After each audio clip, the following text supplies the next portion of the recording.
ಮಂತ್ರಿಯವರೇ, ಇದೇನಿದು? ಅರಮನೆಯ ಅಂಗಳದಲ್ಲಿ ಇಷ್ಟೊಂದು ಗಲಾಟೆ. ಮಹಾಸ್ವಾಮಿಗಳೇ, ನಿಮಗೆ ತಾನೇ ಪ್ರತಿಸ್ಪರ್ಧಿ ಅರಸನೆಂದು ನಿಮ್ಮ ರಾಜ್ಯದಲ್ಲೆಲ್ಲ ಹೇಳಿಕೊಂಡು ರಾಜಾರೋಷವಾಗಿ ತಿರುಗಾಡುತ್ತಿರುವ ಯೇಸುವೆಂಬ ಯಹೂದ್ಯನೊಬ್ಬನ ವಿಚಾರಣೆಗಾಗಿ ಜನರೆಲ್ಲರೂ ಇಲ್ಲಿಗೆ ಬಂದಿದ್ದಾರೆ. ವಾರೇ ವಾ, ನನಗೆ ಪ್ರತಿಸ್ಪರ್ಧಿ ಅರಸ. ನನಗೆ ಇಂತಹ ವಿಚಿತ್ರ ವಿಭಿನ್ನ ನ್ಯಾಯದಂಡನೆ ನೀಡುವುದೆಂದರೆ ಪಂಚಪ್ರಾಣ. ಇದೀಗಲೇ ಸೈನಿಕರನ್ನು ಕಳುಹಿಸಿ ಆ ಮನುಷ್ಯನನ್ನು ನ್ಯಾಯ ವಿಚಾರಣೆಯ ಸ್ಥಳಕ್ಕೆ ಕರೆದು ತನ್ನಿರಿ.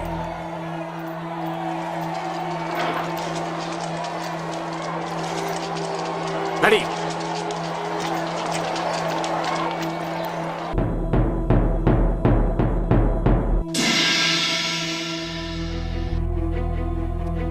ರಾಜಾಧಿರಾಜ, ರಾಜ್ಯ ಮಾರ್ತಾಂಡ, ಭುಜಬಲ ಪರಾಕ್ರಮಿ, ಬಡವರ ಬಂಧು, ದೀನರ ಪರಿಪಾಲಕ ನಮ್ಮ ನ್ಯಾಯಾಧೀಶರ ಬರುತ್ತಿದ್ದಾರೆ. ಅವರಿಗೆ ಜಯವಾಗಲಿ, ಜಯವಾಗಲಿ.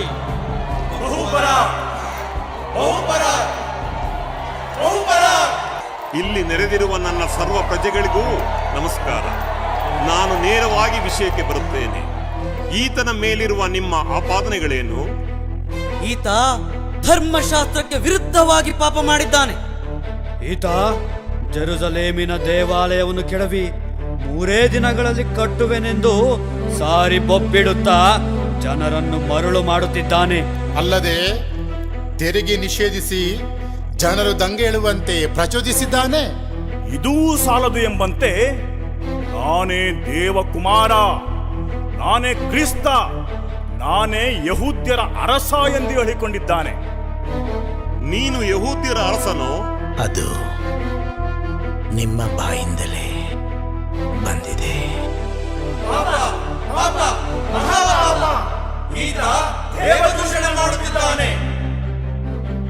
ಈತನಿಗೆ ಮರಣದಂಡನೆ ವಿಧಿಸಬೇಕು. ಹೌದು ಹೌದು, ಈತನಿಗೆ ಮರಣದಂಡನೆ ಆಗಲೇಬೇಕು. ಈತ ಸಾಯಲೇಬೇಕು. ಆದರೆ ಮರಣದಂಡನೆಗೆ ಗುರಿಯಾಗುವಂತಹ ಯಾವುದೇ ಘೋರ ಪಾಪ ಈತನಲ್ಲಿ ಕಾಣುವುದಿಲ್ಲ. ಹೇಗೂ ಪಾಸ್ಕ ಹಬ್ಬದ ಸಂದರ್ಭದಲ್ಲಿ ಒಬ್ಬ ಕೈದಿಯನ್ನು ಬಿಡುಗಡೆ ಮಾಡುವುದು ನಮ್ಮ ಪದ್ಧತಿಯಲ್ಲವೇ? ನೀವು ಒಪ್ಪುವುದಾದರೆ ನಿಮ್ಮ ಅರಸನನ್ನು ಬಿಟ್ಟುಕೊಡಲೇ? ಪುನಃ ನಿಮ್ಮನ್ನು ಕೇಳುತ್ತಿದ್ದೇನೆ, ಈ ನಿಮ್ಮ ಅರಸನನ್ನು ಬಿಟ್ಟುಕೊಡಲೇ ಅಥವಾ ಬರಬ್ಬನನ್ನು ಬಿಟ್ಟುಕೊಡಲೇ? ಇಲ್ಲ ಇಲ್ಲ, ನಮಗೆ ಬರಬ್ಬನನ್ನೇ ಬಿಟ್ಟುಕೊಡಿ. ಹಾಗಾದರೆ ಈ ನಿಮ್ಮ ಅರಸನನ್ನು ನಾನೇನು ಮಾಡಲಿ? ಈತನನ್ನು ಶಿಲುಬೆಗೇರಿಸಿ. ಹೌದೌದು, ಈತನನ್ನು ಶಿಲುಬೆಗೇರಿಸಿ. ಒಂದು ವೇಳೆ ಈತನನ್ನು ಬಿಡುಗಡೆ ಮಾಡಿದರೆ ನೀವು ರೋಮ್ ಚಕ್ರವರ್ತಿಯ ಮಿತ್ರರೇ ಅಲ್ಲ. ಹೌದೌದು, ಮಿತ್ರರಲ್ಲ, ಮಿತ್ರರಲ್ಲ. ಇವನನ್ನು ಕರೆದುಕೊಂಡು ಹೋಗಿ ನಿಮ್ಮ ಧರ್ಮಶಾಸ್ತ್ರದಲ್ಲಿ ಹೇಗಿದೆಯೋ ಹಾಗೆಯೇ ಮಾಡಿ. ಆದರೆ ಈ ನಿರಪರಾಧಿಯ ರಕ್ತಕ್ಕೆ ಹೊಣೆ ನಾನಲ್ಲ, ನೀವೇ ಹೊಣೆಗಾರರು. ಈತನ ರಕ್ತವು ನಮ್ಮ ಮೇಲೂ ನಮ್ಮ ಮಕ್ಕಳ ಮೇಲೂ ಇರಲಿ. ಸೇವಕರೇ, ನೀರನ್ನು ತನ್ನಿ.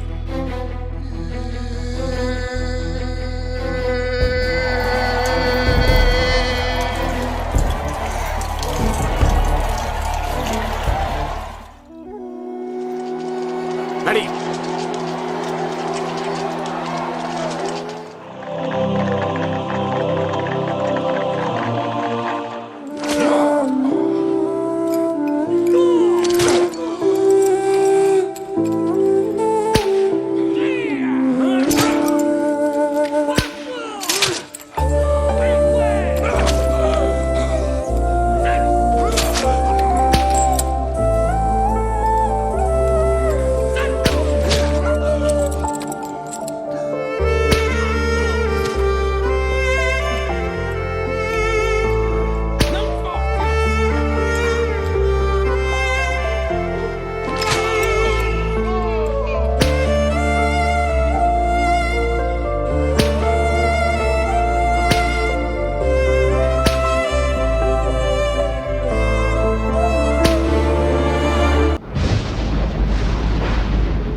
ಇವನು ನಮ್ಮ ಕೆಲಸ ಕಾರ್ಯಗಳಿಗೆ ಅಡ್ಡ ಬರುತ್ತಿದ್ದ, ನಮ್ಮ ಯೋಜನೆ ಆಲೋಚನೆಗಳಿಗೆ ತಣ್ಣೀರು ಎರಚುತ್ತಿದ್ದ. ಈತ ನಮ್ಮ ಅಧಿಕಾರ ಚಲಾವಣೆಗೆ ಅಡ್ಡಿಯಾಗ್ತಿದ್ದ. ಹೌದು ಹೌದು. ಇವನಿಗೆ ಸರಿಯಾಗಿ ಬುದ್ಧಿ ಕಲಿಸಬೇಕಾದರೆ ಅಪರಾಧಿಗಳಿಗೆ ವಿಧಿಸುವ ಶಿಕ್ಷೆಯಾದ ಶಿಲುಬೆ ಹೊರುವುದನ್ನು ಈತನಿಗೆ ನೀಡುವುದೇ ತಕ್ಕುದಾದ ಶಿಕ್ಷೆ. ಇದಕ್ಕೆ ನೀವೇನು ಹೇಳುತ್ತೀರಾ ಮಿತ್ರರೇ? ಹೌದೌದು, ಇದರಲ್ಲಿ ಎರಡು ಮಾತಿಲ್ಲ. ಇದೇ ಸರಿಯಾದ ಶಿಕ್ಷೆ. ಯಾರಲ್ಲಿ? ಇಗೋ ಅಪ್ಪಣೆಯಾಗಲಿ ಸ್ವಾಮಿ. ಒಂದು ಭಾರವಾದ ಶಿಲುಬೆಯನ್ನು ತಂದು ಈತನ ಮೇಲೆ ಹೊರಿಸಿರಿ. ಎಲ್ಲವನ್ನು ಸಾಧಿಸುತ್ತೇನೆ ಎಂದು ಕೊಚ್ಚಿಕೊಳ್ಳುವ ಈತ ಈ ಭಾರವಾದ ಶಿಲುಬೆಯನ್ನು ಹೊತ್ತು ನಡೆಯಲಿ, ನೋಡೋಣ. ಆಮೇಲೆ ಮುಂದಿನ ಮಾತು.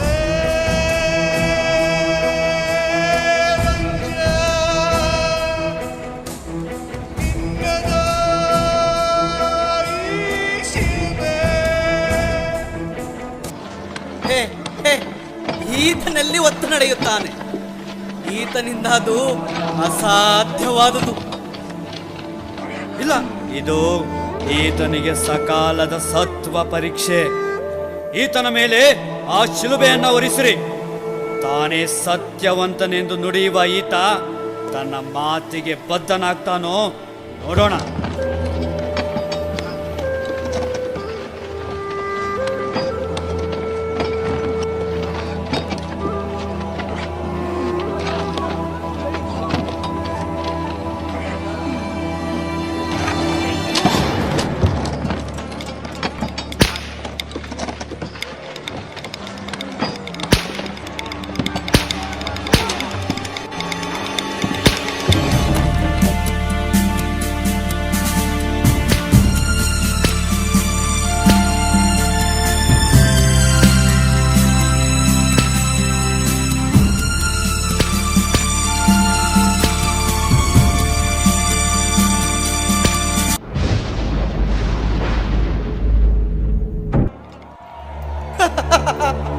ಅವನು ಬೀಳ್ತಾ ಇದ್ದಾನೆ ನೋಡ್ರು. ಬೀಳಿ ಬಿಟ್ರು ನಮ್ದೇನ್ ಗಂಟೋಗುತ್ತಾ? ಅವನಿಗೆ ಸರಿಯಾಗಿ ಜಾಡಿಸಿ ಒದಿರು, ಬಡಿರು. ಮೇಲೆ ಹೇಳುವ ತನಕ ಅವನನ್ನು ಬಿಡಬೇಡ್ರು. ಕೊನೆ ಪಕ್ಷ ಆತ ಮೇಲೇಳದಿದ್ದರೆ ಅವನನ್ನು ಹಿಡಿದು ಹೊಡೆದು ಮೇಲೆ ಬೀಸು.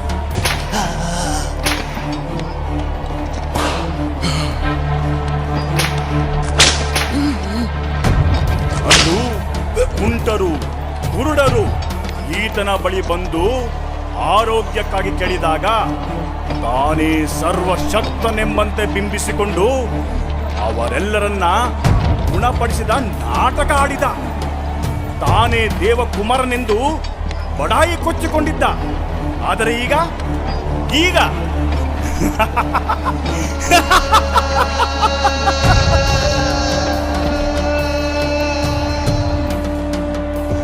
ಅವತ್ತು ಹಸಿದಿದ್ದ ಸಾವಿರಾರು ಜನಕ್ಕೆ ಪವಾಡ ರೂಪದಲ್ಲಿ ಭೋಜನವನ್ನ ಉಣಬಡಿಸಿದ. ಈಗ ಎಲ್ಲಿ ಹೋಯ್ತು ಇವನ ಪವಾಡ ಶಕ್ತಿ?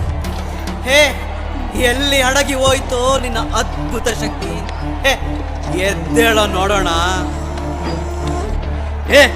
ಇವನು ಅಶಕ್ತ. ಇವನೆಲ್ಲಿ ಎದ್ದು ಮುಂದೆ ನಡೆದಾನು?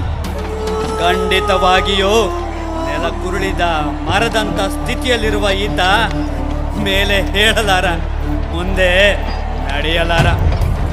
ಈತ ಅದ್ಭುತಗಳೆಂದು ನಮ್ಮೆದುರಿಗೆ ತೋರಿದ ಕಾರ್ಯಗಳೆಲ್ಲವೂ ಸುಳ್ಳು. ಈತ ತನ್ನ ಮಾಯಾಶಕ್ತಿಯಿಂದ ಜನರ ಕಣ್ಣುಗಳನ್ನು ಕಟ್ಟಿದ. ಈತನಿಗೆ ಇದೇ ತಕ್ಕುದಾದ ಸಮಯ, ಇದೇ ನಿಜವಾದ ಅಗ್ನಿ ಪರೀಕ್ಷೆಯ ಸಮಯ.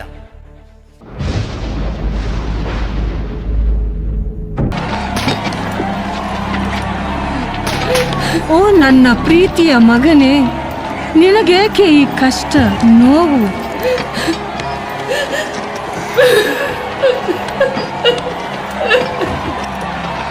ಅಯ್ಯೋ ಅಮ್ಮ, ಅಳಬೇಡಿ, ಸಮಾಧಾನದಿಂದ ಸಹಿಸಿಕೊಳ್ಳಿರಿ. ಅಯ್ಯೋ ನನ್ನ ಮಗನೇ, ನಿನಗೇಕೆ ಈ ದುಸ್ಥಿತಿ? ಇವರೇಕೆ ನಿನಗೆ ಹೊಡೆಯುತ್ತಿದ್ದಾರೆ? ನಿನ್ನನ್ನೇಕೆ ಎಳೆದೊಯ್ಯುತ್ತಿದ್ದಾರೆ? ಮಗನೇ, ತುಂಬ ನೋವಾಗುತ್ತಿದೆಯಾ? ಅಯ್ಯೋ ಮಗನೇ, ನನ್ನನ್ನೇಕೆ ಹೀಗೆ ನೋಡುತ್ತಿರುವೆ? ದುಃಖದಿಂದಲೋ, ಕರುಣೆಯಿಂದಲೋ, ಪ್ರೀತಿಯಿಂದಲೋ, ಸಿಟ್ಟಿನಿಂದಲೋ, ಆಸಾನೆಯಿಂದಲೋ, ಅಥವಾ ಅಮ್ಮ ನನ್ನನ್ನೇಕೆ ಹೆತ್ತು ಈ ಸ್ಥಿತಿಗೆ ತಂದಿರುವೆ ಎಂದುಕೊಳ್ಳುತ್ತಿರುವೆಯಾ?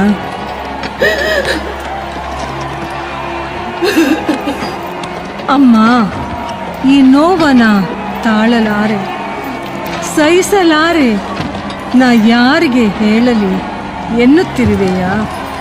ಹೊರಲಾರೆ ಅಮ್ಮ, ಯಾರು ಸಹ ನನ್ನ ನಿತ್ರಾಣ ಸ್ಥಿತಿಯನ್ನು ಅರ್ಥ ಮಾಡಿಕೊಳ್ಳುತ್ತಿಲ್ಲ. ಬಾರಮ್ಮ, ಈಗಲಾದರೂ ನನಗೆ ಶಕ್ತಿಯನ್ನು, ಮನೋಸ್ಥೈರ್ಯವನ್ನು ತುಂಬಮ್ಮ ಎಂದು ಕರೆಯುತ್ತಿರುವೆಯಾ? ಇದೋ ಮಗನೇ, ನಾನು ಸದಾ ನಿನ್ನೊಂದಿಗಿದ್ದೇನೆ, ಧೈರ್ಯದಿಂದಿರು.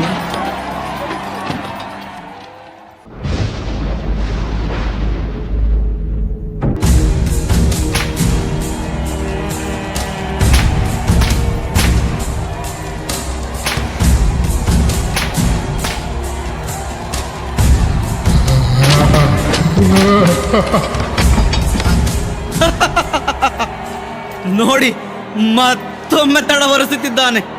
ಕೈಲಾಗದ ಮೂದೇವಿ, ಬಾಯ್ ಬಡ್ಕ, ದೊಡ್ಡ ನಾಟಕಕಾರ. ನಟನೆ ಇವನಲ್ಲಿ ರಕ್ತಗತವಾಗಿರುವಂತೆ ಕಾಣ್ತದೆ. ನಿಲ್ಲಿಸಿ ಅವನನ್ನು. ಈತನನ್ನು ಹೀಗೆ ಬಿಟ್ಟರೆ ಈತನ ಶಿಲುಬೆಯನ್ನು ಮಾತ್ರವಲ್ಲ, ಈತನನ್ನೂ ಸಹ ನಾವೇ ಹೊರಬೇಕಾದೀತು. ಹುಷಾರ್. ಹೌದೌದು, ಈತ ಏಕಾಂಗಿಯಾಗಿ ಶಿಲುಬೆಯನ್ನು ಹೊರಲಾರ, ಕಲ್ವಾರಿಯನ್ನು ತಲುಪಲಾರ. ಹಾಗಾದರೆ ನಮ್ಮ ಸೈನಿಕರಲ್ಲೊಬ್ಬನನ್ನ ಇವನ ಶಿಲುಬೆ ಹೊರಲು ಹೇಳೋಣವೇ? ಬೇಡ, ಇದು ಆಗಕೂಡದು. ನಮ್ಮ ಸೈನ್ಯ ತುಕಡಿಯಲ್ಲಿ ಬೇಕಾದಷ್ಟು ಕೆಲಸವಿದೆ. ಆದ್ದರಿಂದ ಯಾರಾದರೂ ಒಬ್ಬನನ್ನ ಶಿಲುಬೆ ಹೊರಲು ಕರೆತರುವುದೇ ಲೇಸು. ಇವನ ಹಿಂಬಾಲಕರಲ್ಲಿ ಒಬ್ಬನಿಗೆ ಆ ಕಾರ್ಯವನ್ನು ವಹಿಸುವುದು ಹೆಚ್ಚು ಸೂಕ್ತ. ಅಗೋ ನೋಡಿ, ಅಲ್ಲೊಬ್ಬ ಗಟ್ಟಿಮುಟ್ಟಾದ ಮನುಷ್ಯ ಹೋಗುತ್ತಿದ್ದಾನೆ. ಸೈನಿಕರೇ, ಇದೀಗಲೇ ಹೊರಡಿ, ಆತನನ್ನು ಹಿಡಿದು ತನ್ನಿ. ಅವನು ಈತನಿಗೆ ಶಿಲುಬೆಯನ್ನು ಹೊರಲು ನೆರವಾಗಲಿ. ನನ್ನನ್ನೇಕೆ ಶಿಲ್ಬೆ ಹೊರಲು ಅಟ್ಟುತ್ತಿರುವಿರಿ? ನಾನೇನು ತಪ್ಪು ಮಾಡಿದೆ? ಮಾತು ಬಿಟ್ಟು ಸುಮ್ಮನೆ ನಡೆ.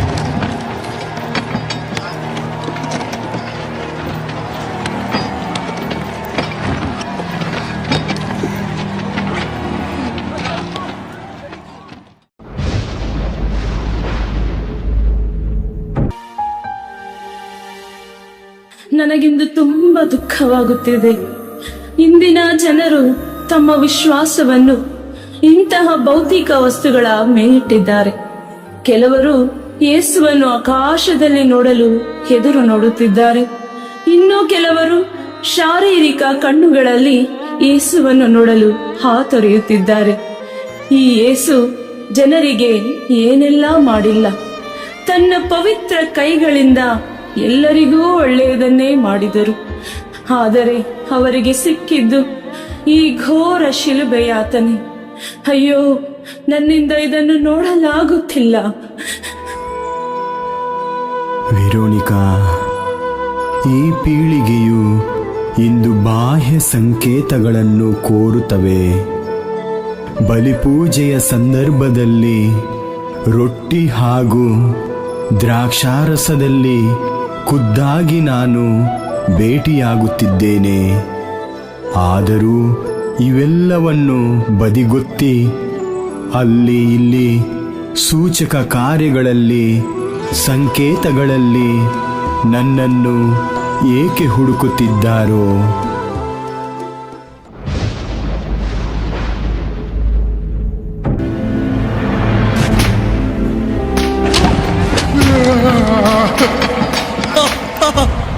ನೋಡ್ರೋ, ಮತ್ತೊಮ್ಮೆ ಬಿದ್ದ. ಹಾಗೆ ಆಗ್ಬೇಕು. ಅವನ ಹಲ್ಲು ಮುರಿಬೇಕು. ತಾನೇ ಶಕ್ತಿವಂತ, ಬಲಾಢ್ಯ ಎಂದು ಸಾರಿಕೊಳ್ಳುತ್ತಿದ್ದ. ವಿಶ್ವಾಸವಿದ್ದರೆ ಎಲ್ಲವನ್ನು ಸಾಧಿಸಬಹುದೆಂದು ಅಂದು ಹೇಳಿದ್ದ. ಆದರೆ ಈಗ ಮೊಗ್ಗರಿಸಿ ಬಿದ್ದಿದ್ದಾನೆ. ಈಗ ಈತನ ಸ್ಥಿತಿ ನೋಡಿದರೆ ವಿಶ್ವಾಸವೆಲ್ಲಿ, ಆತನ ಶ್ವಾಸವೇ ಹಾರಿ ಹೋಗುವಂತಿದೆ. ಏನು ಆಗ್ಬಾರ್ದೇನೋ ಆಗಿಲ್ಲ ಬಿಡ್ರಿ, ಅಂದುಕೊಂಡದ್ದೇ ಆಗಿದೆ. ಇಲ್ಲಿಗೆ ಇವನ ಕತೆ ಮುಗೀತಷ್ಟೇ. ಇವನ್ ಜನ್ಮಕ್ಕಿಷ್ಟು ಮಾತಲ್ಲೇ ಮನೆ ಕಟ್ಬಿಡ್ತಿದ್ದ. ಈಗ ಎದ್ದಳಪ್ಪ ನೋಡೋಣ. ಹೇಳ್ತಾನೆ ಕಾಯ್ಕೊಂಡು ಕೂತ್ಕೊಳ್ಳಿ. ಕೈಯಲ್ಲಿ ಆಗ್ದೋರು ಮೈ ಪರಚ್ಕೊಳ್ತಾರಂತೆ. ಇವನೇನು ಪರಚ್ಕೊತಾನೋ ಆ ದೇವರೇ ಬಲ್ಲ. ಸೈನಿಕರೇ, ಎಲ್ಲಿ ನಿಮ್ಮ ಚಾಟಿಗಳಲ್ಲಿ? ಆ ಚಾಟಿಗಳಿಂದ ಈತನ ಚರ್ಮ ಸುಲಿದು ಬರುವವರೆಗೂ ಬಿಡದೆ ಥಳಿಸಿರಿ. ಈತನ ದೇಹದಿಂದ ರಕ್ತ ಚಿಮ್ಮಿ ಹರಿದರೂ ಚಿಂತಿಸದಿರಿ. ಈತ ಬಲು ಬೇಗ ಬಳಲಿದಂತೆ ಕಾಣುವುದಿಲ್ಲ. ನಾಟಕೀಯವಾಗಿ ಆತ ಹಾಗೆಯೇ ಬಿದ್ದಂತೆ ಅಭಿನಯಿಸಬಹುದು. ಹೌದೌದು, ಬೇಗನೆ ತಡ ಮಾಡದೆ ಆತನನ್ನು ಒಡೆದೆಬ್ಬಿಸಿ. ಈತನು ತಲುಪಬೇಕಾದ ಹಾದಿ ಇನ್ನೂ ದೂರವಿದೆ. ಇಲ್ಲದಿದ್ದರೆ ನೀವೇ ಈತನ ಶಿಲುಬೆಯನ್ನು ಹೊರಬೇಕಾದೀತು. ಹುಷಾರ್.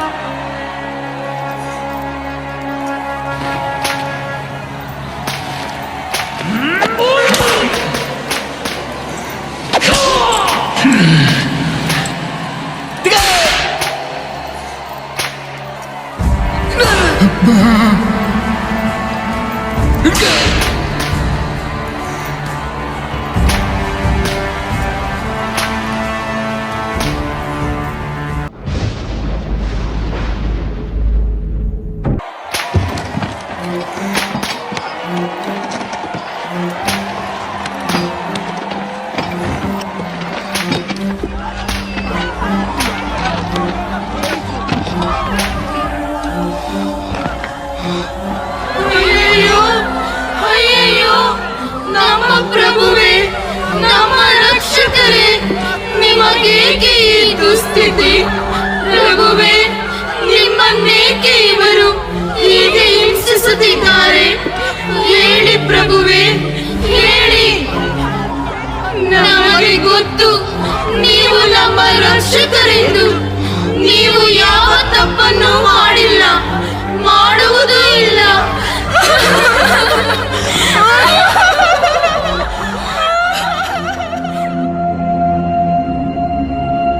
ಸ್ತ್ರೀಯರೇ, ನೀವು ನನಗಾಗಿ ಅಳಬೇಡಿರಿ. ನಿಮಗಾಗಿ ಮತ್ತು ನಿಮ್ಮ ಮಕ್ಕಳಿಗಾಗಿ ಅಳಿರಿ. ಹಸಿ ಮರಕ್ಕೆ ನೀವು ಹೀಗೆ ಮರುಕ ತೋರಿದರೆ ಒಣ ಮರಕ್ಕೆ ಇನ್ನೇನು ಮಾಡುವಿರಿ?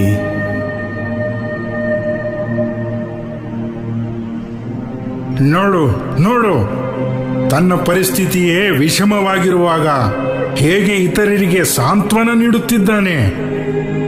ಗೆಳೆಯ, ನನ್ನ ಜೀವಿತದಲ್ಲಿ ನಾನು ಮೊದಲಿಗೆ ನಿಮ್ಮ ಬಗ್ಗೆಯೇ ಯೋಚಿಸಿದೆ. ಎಲ್ಲ ಅದ್ಭುತ ಕಾರ್ಯಗಳಲ್ಲೂ ನಿಮ್ಮ ಹಿತವನ್ನೇ ಬಯಸಿದೆ. ಇಂದು ನಾನು ಸಾಯಲು ಹೋಗುತ್ತಿರುವುದು ನನಗಾಗಿ ಅಲ್ಲ, ಬದಲಾಗಿ ನಿಮ್ಮೆಲ್ಲರಿಗಾಗಿ. ಈ ಸ್ತ್ರೀಯರ ಬಗ್ಗೆ ನನಗೆ ಕನಿಕರವೆನಿಸುತ್ತದೆ. ಮಕ್ಕಳು ಸಣ್ಣವರಿರುವಾಗ ಯಾವುದೇ ಬುದ್ಧಿ ಮಾತು ಹೇಳಿದಿಲ್ಲ. ಈಗ ರೋಧಿಸುತ್ತಾರೆ. ಮಕ್ಕಳು ಕೇಳಿದ್ದನ್ನೆಲ್ಲ ಕೊಟ್ಟರು, ಆದರೆ ಪ್ರೀತಿಯನ್ನು ನಿರಾಕರಿಸಿದರು. ಪಾಲಕರಾಗಿ ತಮ್ಮ ಮಕ್ಕಳನ್ನು ಬೆಳೆಸುವ ಜವಾಬ್ದಾರಿಯಲ್ಲಿ ಎಡವಿದ್ದಾರೆ.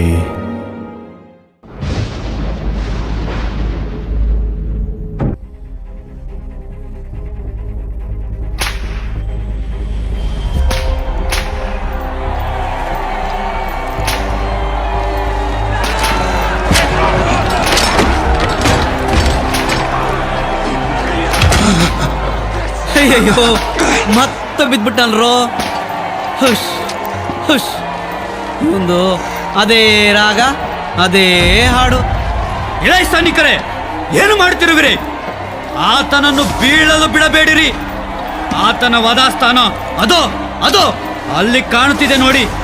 ಆತ ಆ ಸ್ಥಳವನ್ನು ತಲುಪಬೇಕಾಗಿದೆ. ಇಲ್ಲದಿದ್ದರೆ ಶಿಲುಬೆಯೊಂದಿಗೆ ಈತನನ್ನು ನೀವೇ ಹೊರಬೇಕಾಗುವುದೆಂದು ಮತ್ತೊಮ್ಮೆ ನಿಮಗೆ ಎಚ್ಚರಿಸುತ್ತಿದ್ದೇನೆ. ಓಹೋ, ಯೌದ್ಯರ ಅರಸನೇ, ಎದ್ದೇಳು. ಎಲ್ಲಿ ಹೋಯಿತು ನಿನ್ನ ಶಕ್ತಿ ಸಾಮರ್ಥ್ಯ ಮತ್ತು ಭುಜ ಪರಾಕ್ರಮ? ಏಳು, ಮೇಲೇಳು. ಕ್ರೂಜೆಯನ್ನು ಹೊತ್ತು ಮುಂದೆ ಸಾಗು. ಎಲ್ಲವೋ ನೀಚ, ಪಾಪಿಗಳ ಮಿತ್ರನೇ, ಬಹಿಷ್ಕೃತರ ನಾಯಕನಂತೆ ಮೆರೆದಾಡಿದವನೇ, ನಿನಗೆ ಮಾನ ಮರ್ಯಾದೆ ಎನ್ನುವುದಿದ್ದರೆ, ನೀನು ನಿಜವಾಗಿಯೂ ಸ್ವಾಭಿಮಾನಿಯೇ ಆಗಿದ್ದರೆ ನಿನ್ನ ಹಿಂಬಾಲಕರಿಗೆ ನೀನೇ ನಿಜ ನಾಯಕನೆಂದು ತೋರಿಸ ಬಯಸಿದರೆ ನೀ ಬಿದ್ದ ಸ್ಥಿತಿಯಿಂದ ಮೇಲೆದ್ದು ಶಿಲುಬೆ ಹೊತ್ತು ಮುಂದೆ ನಡೆ. ಆಗ ನಾವು ನೀನೇ ನಮ್ಮ ಶ್ರೇಷ್ಠ ನಾಯಕನೆಂದು ಒಪ್ಪಿಕೊಳ್ಳುತ್ತೇವೆ. ಇದು ನಿನ್ನಿಂದ ಸಾಧ್ಯವೇ ಹೇಳು. ಹೇ, ಅವನ ಜೊತೆ ಏನ್ರ ಮಾತು? ಅವನ ಮುಖ ಮೂತಿ ನೋಡದಲ್ಲೇ ಸರ್ರೆ ಹೊಡಿರೋ. ಅವನು ಮೇಲೇಳೋ ತನಕ ಅವನ್ನ ಬಿಡಬೇಡಿ. ದಂಡಂ ದಶಗುಣಂ.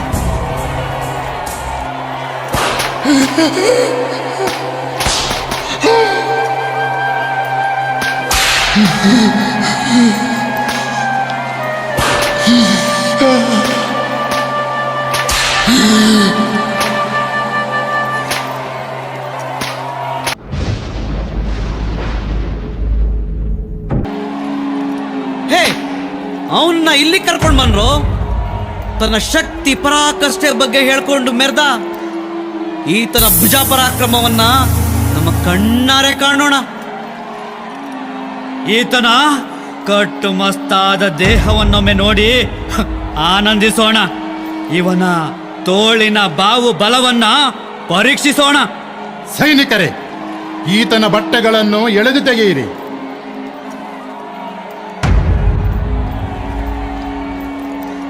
ಸೈನಿಕರೇ, ಸಾಕು, ನಿಲ್ಲಿಸಿ ನಿಮ್ಮ ಕಿತ್ತಾಟವನ್ನು. ನಾನು ಸೂಚಿಸುವವರು ಮಾತ್ರ ಅವನ ಬಟ್ಟೆಗಳನ್ನ ಸುಲಿಯಲಿ. ಹೇ, ನೀನು ಹೋಗಿ ಆತನ ಶಿಲುಬೆಯನ್ನು ತೆಗೆದು ಕೆಳಗಿಡು. ಅಗೋ, ನೀನು ಆತನ ಮುಳ್ಳಿನ ಕಿರೀಟವನ್ನ ತೆಗೆ. ಅಗೋ, ನೀವಿದ್ದರಲ್ಲ, ನೀವು ಆತನಿಗೆ ಕಟ್ಟಿರುವ ಹಗ್ಗಗಳನ್ನು ಬಿಚ್ಚಿರಿ. ಓ ಸೈನಿಕ, ನೀನು ಆತನ ರಾಜ ವಸ್ತ್ರದಂತಿರುವ ಆತನ ಬಟ್ಟೆಗಳನ್ನ ಕಳಚಿ ಬಿಸಾಡು.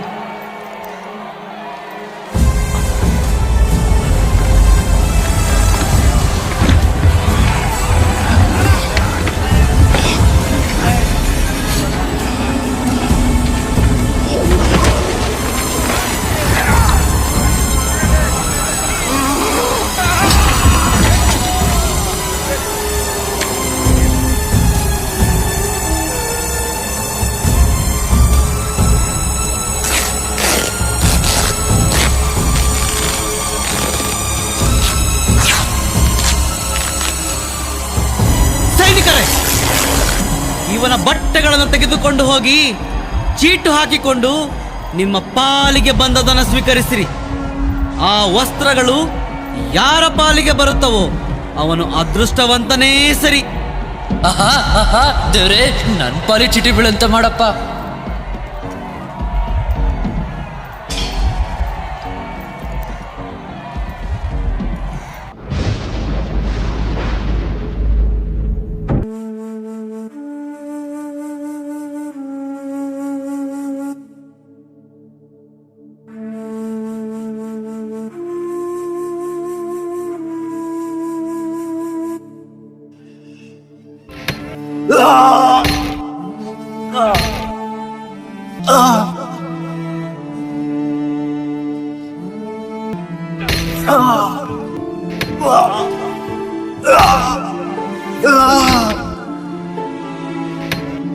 ತಂದೆ,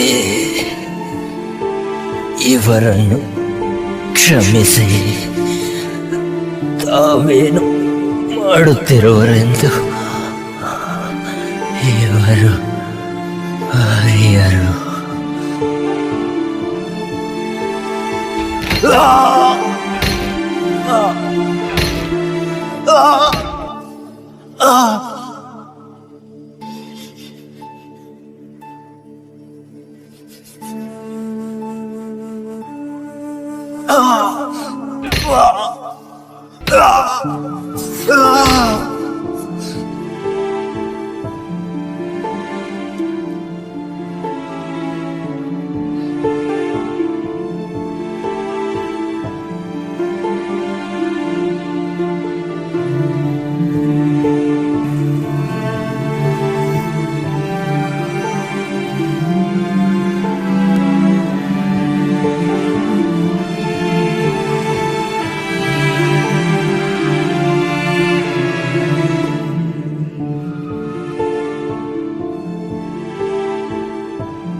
ಆಹಾ ಆಹಾ, ಜೆರುಸಲೇಂ ಮಹಾದೇವಾಲಯವನ್ನು ಕೆಡವಿ 3 ದಿನದಲ್ಲಿ ಪುನಃ ಕಟ್ಟುವೆನು ಎಂದು ಹೇಳಿದೆ.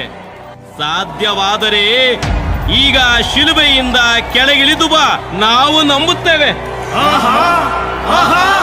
ನಾನೇ ಲೋಕೋದ್ಧಾರಕ, ನಾನೇ ರಕ್ಷಕ, ನಾನೇ ಜಗದ್ದೋದ್ಧಾರಕ ಎಂದು ಹೇಳಿದೆಯಲ್ಲ, ಈಗ ನಿನ್ನನ್ನು ನೀನೇ ರಕ್ಷಿಸಿಕೋ. ಹಸಿದವರಿಗೆ ಆಹಾರವನ್ನು ಕೊಟ್ಟೆ, ರೋಗಿಗಳಿಗೆ ಆರೋಗ್ಯವನ್ನು ಕೊಟ್ಟೆ. ಸಾಧ್ಯವಾದರೆ ಈಗ ಶಿಲುಬೆಯಿಂದ ಕೆಳಗೆ ಇಳಿದು ಬಾ, ನಾವು ನಿನ್ನನ್ನು ನಂಬುತ್ತೇವೆ, ನಿನ್ನನ್ನೇ ಹಿಂಬಾಲಿಸುತ್ತೇವೆ.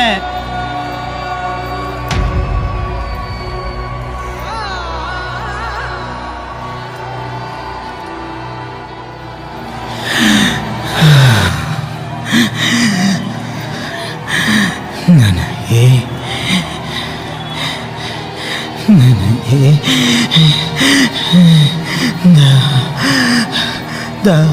ದಾಹವಾಗಿದೆ.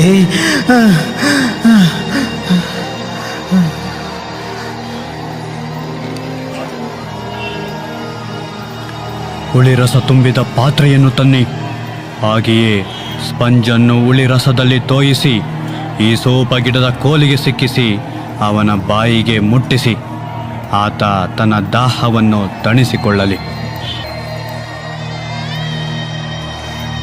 ನನ್ನ ಮಾಂಸದ ಮಾಂಸ, ದೇಹದ ದೇಹ, ಹೃದಯದ ಹೃದಯ, ರಕ್ತದ ರಕ್ತ, ನಾನು ನಿನ್ನೊಡನೆ ಸಾಯಲೇ? ಅಯ್ಯೋ ದೇವರೇ!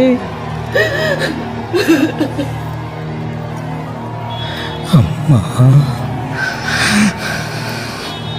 ಅಮ್ಮ, ಇಗೋ ನಿನ್ನ ಮಗ.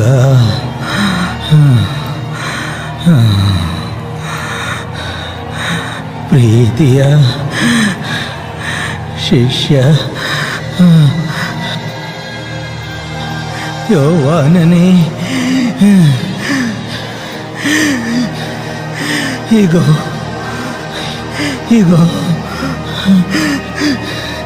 ನಿನ್ನ ತಾಯಿ, ನಿನ್ನ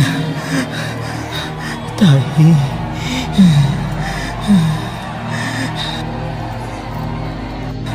ನನ್ನ ದೇವರೇ, ನನ್ನ ದೇವರೇ, ದೇವರೇ,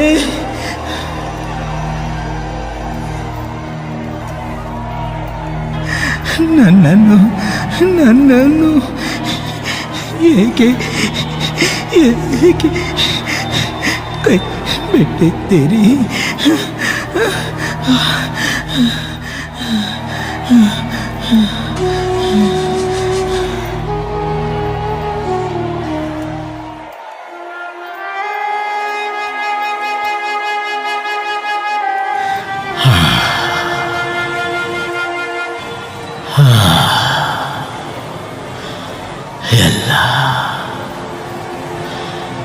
ಎಲ್ಲ ನೆರವೇರಿತು.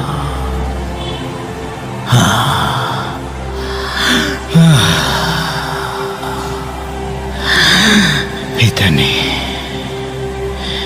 ಪಿತನೇ,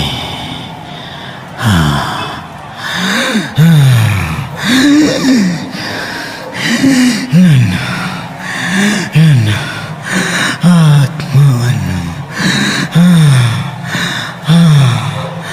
ನಿಮ್ಮ ನಿಮ್ಮ ನಿಮ್ಮ ಕೈಯಲ್ಲಿ ಒಪ್ಪಿಸುತ್ತೇನೆ.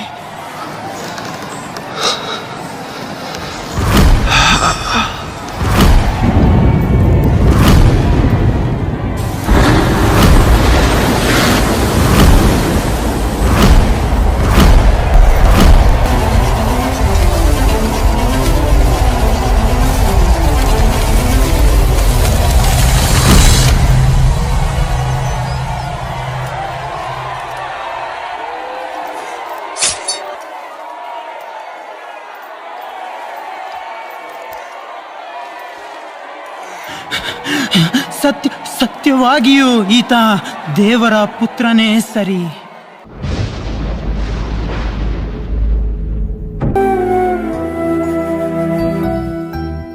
ಮಾತೆಯ ಮಡಿಲಲ್ಲಿ ಯೇಸುವಿನ ಪಾರ್ಥಿವ ಶರೀರವ ಇರಿಸಿರಲು ಪ್ರಭುವನ್ನು ಮನುಕುಲಕ್ಕೆ ಅರ್ಪಿಸಿದ ಮಾತೆಯು ಮೌನವ ತಾಳಿದಳು.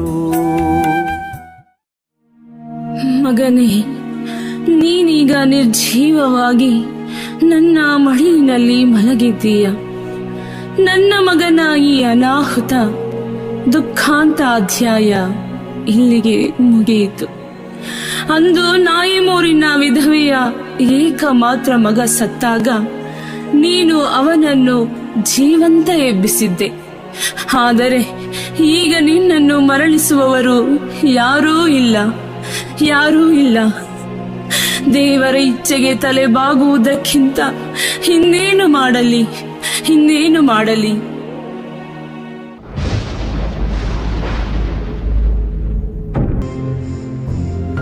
ಈತನಿಗೆ ನನ್ನಿಂದ ಏನಾಗಬೇಕಾಗಿದೆ? ಯೇಸು ಸ್ವಾಮಿಯ ಪಾರ್ಥಿವ ಶರೀರವನ್ನು ಸಮಾಧಿ ಮಾಡಲು ಅವರ ಶರೀರವನ್ನು ನಮಗೆ ಕೊಡಬೇಕೆಂದು ವಿನಂತಿಸುತ್ತೇನೆ ಪ್ರಭು. ಏನು? ಯೇಸು ಸತ್ತು ಹೋದನೋ? ಹೌದು ಪ್ರಭು. ಶತಾಧಿಪತಿಯನ್ನು ಇಲ್ಲಿ ಕರೀರಿ. ಯೇಸು ಈಗಾಗಲೇ ಮೃತನಾದನೋ? ಹೌದು ಮಹಾಪ್ರಭು. ಹಾಗಾದರೆ ಆತನ ಶರೀರವನ್ನು ಈತನ ಕೈಗೆ ಒಪ್ಪಿಸಿರಿ. ಧನ್ಯವಾದ ಪ್ರಭು.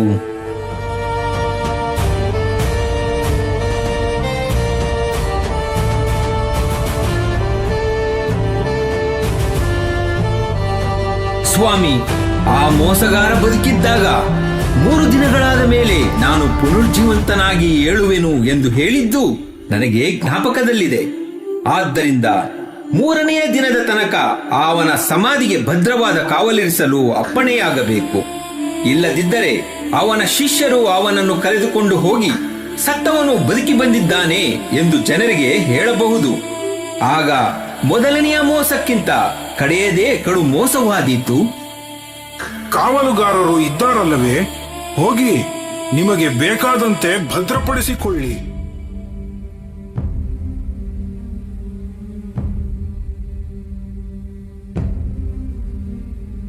ಅಮ್ಮ, ನಮ್ಮ ಪ್ರಭುವಿನ ಪಾರ್ಥಿವ ಶರೀರವನ್ನು ಕೊಂಡೊಯ್ಯಲು ಪಿಲಾತನಿಂದ ನಾನು ಅಪ್ಪಣೆಯನ್ನು ಕೇಳಿ ಪಡೆದಿದ್ದೇನೆ. ನಾವು ಪ್ರಭುವಿನ ಮೃತ ಶರೀರವನ್ನು ಸಮಾಧಿಯಲ್ಲಿ ಇಡೋಣ. ಸಮಾಧಿಯ ಸ್ಥಳ ಎಲ್ಲಿದೆ ಮಗನೇ? ಅಮ್ಮ, ಚಿಂತಿಸಬೇಡಿ. ನನ್ನದೊಂದು ಹೊಸ ಸಮಾಧಿ ಇದೆ. ಈಗೋ ನೋಡಿ, ಇಲ್ಲೇ ಇದೆ. ನಿಮ್ಮ ಅಭ್ಯಂತರ ಇಲ್ಲವೆಂದರೆ ಆ ಸಮಾಧಿಯಲ್ಲೇ ಸ್ವಾಮಿಯ ಶರೀರವನ್ನು ಭೂಸ್ಥಾಪನೆ ಮಾಡೋಣವೇ? ಹಾಗೆಯೇ ಮಾಡೋಣ. ಶವ ಸಂಸ್ಕಾರಕ್ಕೆ ಬೇಕಾದ ಸಕಲ ವಸ್ತುಗಳನ್ನು ಸಿದ್ಧ ಮಾಡಿಕೊಳ್ಳಿ. ನೀವು ಹೇಳಿದಂತೆ ಆಗಲಿ ಅಮ್ಮ.